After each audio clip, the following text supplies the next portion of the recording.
मैं किरणदीप कौर आप सब ਦਾ ਗੱਲਬਾਤ ਚੈਨਲ ਦੇ ਵਿੱਚ ਸਵਾਗਤ ਕਰਦੀ ਹਾਂ। ਅਗਨੀਪਥ ਵਿਵਾਦ ਨੂੰ ਲੈ ਕੇ ਬੋਲੇ ਸੰਜੇ ਸਿੰਘ, ਜਿਨ੍ਹਾਂ ਦੇ ਦਿਮਾਗ ਦੇ ਵਿੱਚ ਗੋਬਰ ਭਰਿਆ ਹੁੰਦਾ ਹੈ, ਉਹ ਰੋਜ਼ਗਾਰ ਨਹੀਂ ਦੇ ਸਕਦੇ।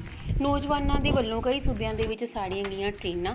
ਹੋਰ ਖਬਰਾਂ ਦੇ ਲਈ ਤੁਸੀਂ ਜੁੜੇ ਰਹੋ ਗੱਲਬਾਤ ਚੈਨਲ ਦੇ ਨਾਲ।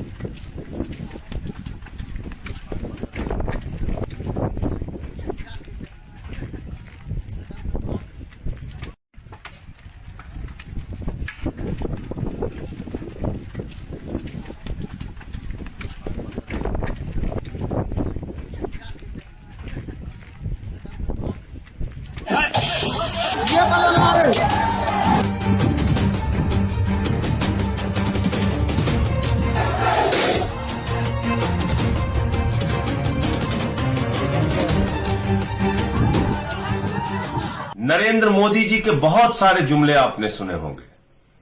कभी 2 करोड़ रोजगार देने का जुमला, कभी पकौड़ा बेच के रोजगार पाने का जुमला, कभी गोबर बेच के रोजगार पाने का जुमला। जी हां, गोबर बेच के रोजगार। और उस वक्त ही मैंने कहा था कि जिन लोगों के दिमाग में ही गोबर भरा है वो आपको रोजगार नहीं दे सकते। वो हमारे आपके दिमाग में भी सिर्फ और सिर्फ गोबर डाल सकते हैं। पहले मोदी जी का ये उत्तर प्रदेश के चुनाव में किया गया आपके साथ वादा सुनिए और फिर आगे की बातें करते हैं। ये सुनिए। भाई बहनों, जो पशु दूध नहीं देता है उसके गोबर से भी आय हो, ऐसी व्यवस्था मैं आपके सामने खड़ी कर दूंगा भाई। और एक दिन ऐसा आएगा कि छुट्टा जो पशु है ना, लोगों को लगेगा यार घर में इसको बांध लो, इससे भी कमाई होने वाली है। सुन लिया आपने? ऐसे तमाम जुमले जब मोदी जी आपके सामने बोलते हैं तो आप अपने दिमाग पर जोर नहीं देते। आप चिल्ला चिल्ला के नारे लगा रहे होते हैं, तालियां बजा रहे होते हैं, जिंदाबाद कर रहे होते हैं कि चलो अब पकौड़े से रोजगार मिल गया, चलो अब गोबर बेच के हम रोजगार कमाएंगे, चलो अब 2 करोड़ नौकरियां हिंदुस्तान के नौजवानों को मिलेंगी। ऐसे तमाम जुमलों के वक्त या जुमले सुनते वक्त आप अपने दिमाग से बिल्कुल नहीं सोचते, बल्कि नारे लगाने लगते हैं, जिंदाबाद करने लगते हैं, लाइनों में लग के वोट देने लगते हैं। और कई नौजवान तो यहां तक कहते हैं भीख मांग लेंगे, लेकिन वोट मोदी जी को ही देंगे। लेकिन मोदी जी ने आपके साथ क्या किया? एक बहुत बड़ा विश्वासघात किया। हिंदुस्तान के 20 करोड़ नौजवानों के साथ एक बहुत बड़ा विश्वासघात किया। हमारे देश के सेना के गौरव को घटाने का काम किया। पिछले कई वर्षों से हमारे नौजवान प्रतीक्षा में थे। कोरोना के कारण सेना की भर्ती नहीं हो रही थी, यह सरकार की दलील थी। बार बार आपसे झूठ बोला जा रहा था, सेना भर्ती नहीं की जा सकती, नहीं की जा सकती। आप उसके कई वर्षों पहले से तैयारी कर रहे थे सेना में जाने के लिए। सेना की जो कुछ भर्तियां हुई भी थी उसमें आज के नियमों के हिसाब से भारी संख्या में नौजवान ओवर एज हो चुके हैं, यानी कि उनकी आयु सीमा खत्म हो चुकी है। अब कौन सी योजना आ गई? अग्निपथ योजना। एक बड़ा भड़काऊ सा, एक बेहतरीन सा नाम दिया गया, अग्निवीर। अग्निवीर बनो। कैसे अग्निवीर बनो? 4 साल सेना में जाके नौकरी करो। 4 साल, यानी सेना में भर्ती होने के लिए पहले तो आप 4 साल तैयारी कीजिए, अपने आप को सेना में भर्ती होने लायक बनाइए, फिर 4 साल वहां पर नौकरी कीजिए और उसके बाद आपको निकालकर बाहर कर दिया जाएगा। फिर बेरोजगारी का कटोरा लेके आप दर दर घूमते रहिए। यह योजना लाई किसके लिए गई है? यह योजना दो कारण आपकी जिंदगी में पैदा करेगी। या तो आप बेरोजगारी के कारण हताश होकर आत्महत्या करने के लिए मजबूर हो जाओगे, या कहीं किसी प्राइवेट कंपनी में सिक्योरिटी गार्ड की नौकरी खोज रहे होगे। यह प्राइवेट कंपनियों के लिए योजना लाई गई है। नरेंद्र मोदी जी की सरकार ने एक सौगात दिया है प्राइवेट कंपनियों को कि चिंता मत करो, अब तुमको ट्रेंड सैनिक मिलेंगे और सिक्योरिटी गार्ड के लिए मिलेंगे। तुम्हारे घर, तुम्हारे दफ्तर के सामने वो तुम्हारी नौकरी बजाएंगे, सिक्योरिटी गार्ड का काम करेंगे। उनके ट्रेनिंग का प्रबंध हम कर रहे हैं, सेना में भर्ती देंगे।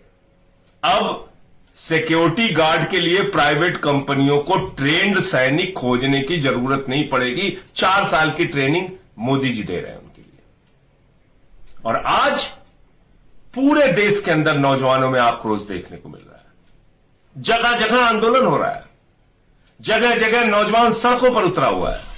वो कह रहा है अर्थी दे दो या भर्ती दे दो, यानी कि चाहे हमारी जिंदगी ले लो या फिर नौकरी दे दो।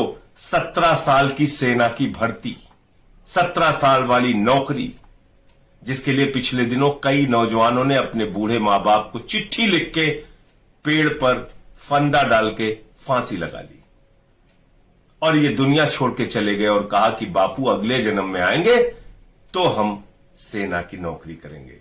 ये हरियाणा का किस्सा है। ऐसे बहुत सारे किस्से, सहारनपुर, हरियाणा, बुलंदशहर। मैं आप नौजवान साथियों से कहना चाहता हूं, अपने बारे में सोचिए, अपने भविष्य के बारे में सोचिए। ये गोबर योजना लाने वाले लोग, ये पकौड़ा योजना लाने वाले लोग, ये 2 करोड़ नौकरियां देने का जुमला बोलने वाले लोग, ये आपके भविष्य के साथ खिलवाड़ कर सकते हैं, ये आपको नौकरियां नहीं दे सकते। आदरणीय नरेंद्र मोदी जी ने ये जो नियम लागू किया है, ये देश के सेना के गौरव को भी घटाएगा, क्योंकि 4 साल की नौकरी के लिए अगर कोई आदमी वहां पर सेना में अपनी सेवाएं देने के लिए जाएगा, उसके अंदर ना वो भाव रहेगा, ना निष्ठा रहेगी। और 25% की जो आपने लोगों को कंटिन्यू करने की जो लिमिट रखी है, उसके कारण से पूरी ऊर्जा नौजवानों की इस बात में लग जाएगी कि वो अपने सुपीरियर अधिकारी को, अपने वरिष्ठ अधिकारियों को खुश कैसे रखें, जिसके कारण उनको 25% की श्रेणी में रखा जा सके। वो देश के लिए सेवा देने का, जान देने का, देश के लिए सीमा की सुरक्षा करने का जो जज्बा है, उसको मोदी सरकार ने इस फैसले से खत्म करने का काम किया है। ये देश के नौजवानों के पेट और पीठ दोनों पर लात मारने का काम नरेंद्र मोदी जी की सरकार ने किया है। ये एक ऐसा फैसला है जो काले अक्षरों में लिखा जाएगा। भारत के नौजवान, भारत के करोड़ों नौजवान देश के प्रधानमंत्री नरेंद्र मोदी को इस विश्वासघात के लिए कभी माफ नहीं करेंगे, क्योंकि इन्हीं नौजवानों ने नरेंद्र मोदी जी को अपने कंधे पर उठाकर सत्ता के शिखर पर पहुंचाया 2014 में, सत्ता के शिखर पर पहुंचाया 2019 में, और बार बार उनको नौकरियां देने का वादा करके विश्वासघात और धोखा किया गया। इसलिए नौजवानों से मैं कहना चाहता हूं, जागो, आप जागिए और अपने हक के लिए अपनी आवाज को बुलंद कीजिए। और मैं सिर्फ ये कहना चाहता हूं कि आज इस लोकतंत्र के अंदर हमारे पास लोकतांत्रिक ढंग से अपनी बात को कहने का अधिकार है, लोकतांत्रिक ढंग से अपनी आवाज को बुलंद करने, अपनी आवाज को उठाने का अधिकार है। उन अधिकारों का इस्तेमाल कीजिए, आपको आपका हक मिलेगा। क्योंकि किसान जो 1 साल तक सड़कों पर बैठा रहा, उसके सामने सरकार को झुकना पड़ा। मजदूर जब अपने आंदोलन के लिए, एक लंबी लड़ाई के लिए घर से निकलता है, सरकार को उसके आगे झुकना पड़ता है। मुझे पूरी उम्मीद है नौजवानों के आगे भी इस देश की सरकार को झुकना पड़ेगा। और ये एक जो युवा विरोधी फैसला सरकार ने लिया है, करोड़ों नौजवानों को धोखा देने का काम जो किया है, 4 साल की भर्ती और उसके बाद उनको बाहर का रास्ता दिखाने का जो फैसला लिया है, ये फैसला वापस होना चाहिए। संसद का सत्र जैसे ही आरंभ होगा, ये मुद्दा देश के सदन में पूरी मजबूती के साथ आम आदमी पार्टी उठाएगी। अरविंद केजरीवाल जी ने आपके समर्थन में अपनी आवाज उठाई है। हम सब आपके साथ हैं। जय हिंद, इंकलाब जिंदाबाद।